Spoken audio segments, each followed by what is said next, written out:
Imaginez un monde où l'or n'est pas noir, mais liquide et transparent. Au Moyen-Orient, l'eau est devenue la ressource la plus stratégique et la plus vulnérable. Derrière les skylines étincelantes de Dubaï ou de Riyad se cache une dépendance totale envers une infrastructure monumentale, les usines de dessalement. Ces complexes transforment l'eau de mer en eau potable pour des millions de personnes.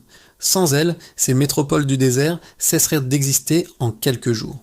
Le stress hydrique dans cette région est le plus élevé au monde.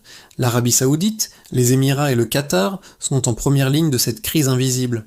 Pendant que le luxe s'affiche en surface, les nappes phréatiques s'épuisent. La dépendance technologique est devenue un impératif de survie nationale. L'infrastructure elle-même est une prouesse d'ingénierie. Des milliers de kilomètres de pipelines traversent les sables brûlants pour acheminer la vie vers les villes. À l'intérieur, les systèmes d'osmose inverse et de distillation fonctionnent jour et nuit. C'est ici que se joue la sécurité alimentaire et industrielle de la région. Mais cette centralisation crée une cible parfaite. Une seule attaque, qu'elle soit physique ou numérique, pourrait paralyser un pays entier. Les menaces de drones et les cyberattaques sont devenues les nouvelles préoccupations des états-majors. Protéger l'eau est désormais aussi crucial que protéger le pétrole.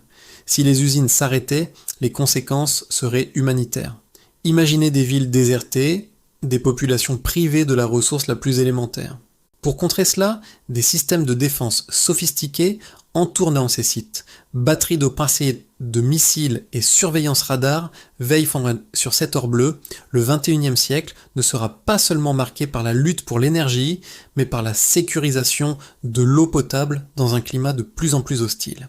L'eau est le véritable pilier de la stabilité au Moyen-Orient. Et si la prochaine crise mondiale concernait l'eau potable ?